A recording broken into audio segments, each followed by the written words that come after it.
What's going on, guys? This is Crozen and welcome to the Pure Dexterity build for Dark Souls 3. A few of you recommended this in my last video, and like I said, I'm taking recommendations, so if you want to see a future build, let me know in the comments and I'll see if I can get around towards doing that. But I didn't see too many Pure Dex builds out yet. I mainly saw like Dex and Faith builds, like combo builds, but nothing like a Pure Dex build in general. So I figured I might as well go do that, where we really stack Dex, and we're not going to be using a lot of Faith, and we're not going to be using a lot of Intelligence. We're mainly only going to get those to 10 in order to get the Carthus Flame Arc, and that is going to be our main Pyro buff that we're going to use, which will add an extra 100 attack power bonus to each one of our weapons. And as you see here, the main weapon that I'm going to be using is the washing pole. The washing pole is the second highest dealing damage katana next to the Chaos Blade, but I didn't want to go with the Chaos Blade since the Chaos Blade does inflict damage to you as well, and also you can't buff the Chaos Blade, so I didn't want to go with that. I thought the washing pole was a better safe bet for this Dex build in general, since it does have longer range and it does indeed still provide a very good versatile weapon for you to use as your main weapon. And a secondary weapon that I like to use is the Rickard's Rapier. Really, all thrusting swords right now are kind of OP in this game, especially for PvP, since you can basically just spam the hell out of the rapiers and basically stun lock your enemies to death. But we're going to be using that as our secondary weapon, and that is basically how we're going to go around doing this build. Also, as you see, the Grass Crest Shield, so that way we can regenerate a little bit more stamina a little bit quicker.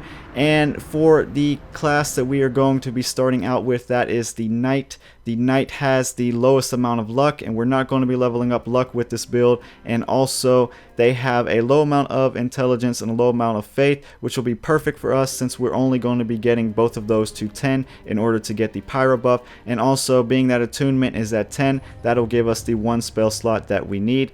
And so this makes out for the best starting class for the Dex build in general. So I'll be right back, guys, and I will go into further detail on how this build looks like in game, and you can see all the stats and show you some of my weapons that I got going on and my rings and everything else. So I'll be right back in a sec.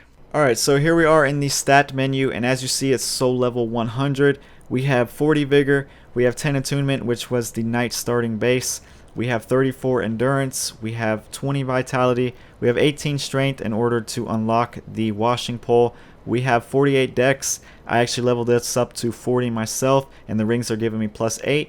And then I leveled up intelligence and faith to 10 in order to get the Pyro buff. And lastly, luck at 7, which was the Knight starting base as well. So I figured I would show you guys my equipment first, starting out with the weapons. And again, I like to apologize.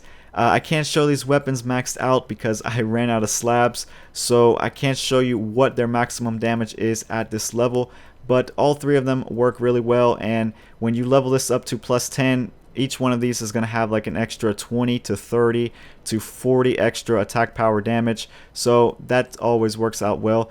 And I find myself using the washing pole the most. In fact, that's what I made this build based around. As you see, it required 18 strength, so I went ahead and got that to 18 and leveled up dex as far as I could. And Rickard's Sharp Rapier, you kind of get this later on in the game, but it does scale really nice with dex, and it does have a nice little stun locking move here, which happens to be with most of the thrusting swords, and it works out really well in PvP and PvE alike. And lastly, I got the Sharp Carthus Greatsword, which you can get from the Catacombs. This also does scale up to an A once you get it to the maxed out upgrade. So again, you're not seeing the max amount of damage this can put out right now. And I'd like to apologize for that once again. I don't got the slabs. I think you can only get like 5 slabs each game. So again, I apologize. So as far as the left hand weapon, I went with the Grass Crest Shield since this will increase our stamina recovery speed, and that does indeed stack with the Chloranthy ring, so I like to use these for mostly all of my builds. And then the Pyro Flame, that one's self-explanatory. We need the Pyro Flame in order to buff our weapons with the Carthus Flame Arc. And here is my gear.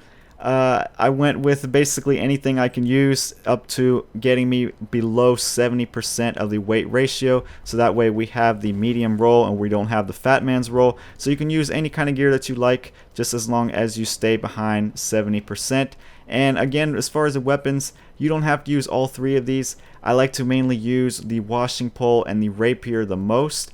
And as far as the greatsword, I got it equipped right now, but I find myself not using it as much as I would like to. So if you want, you can actually take this off, and that is an extra 10.5 weight that you can use to get yourself better gear, and that will give you some more damage absorption and some more better resistances in general.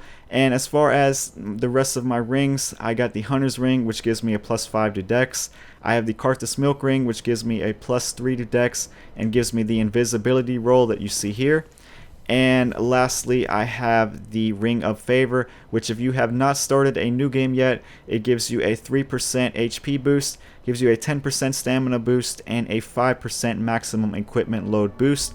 And again, the last thing I wanted to show you guys was, if you take a look at my washing pole here, it has 379 attack power right now. And again, that is not the max since it is not at +10. But if I went ahead and added the Carthus Flame Arc to this, you can see that it pretty much improves the attack power by +100. So that's always nice, because technically, in order to get +100 extra attack power, all I had to do was level up 2 different attributes twice. So it's really one of these great builds, especially if you're min-maxing and you don't want to put a lot of points into faith or a lot of points into intelligence in order to get a different kind of buff. It's really one of those where you can just stack dexterity, and you can also stack a lot of HP and endurance.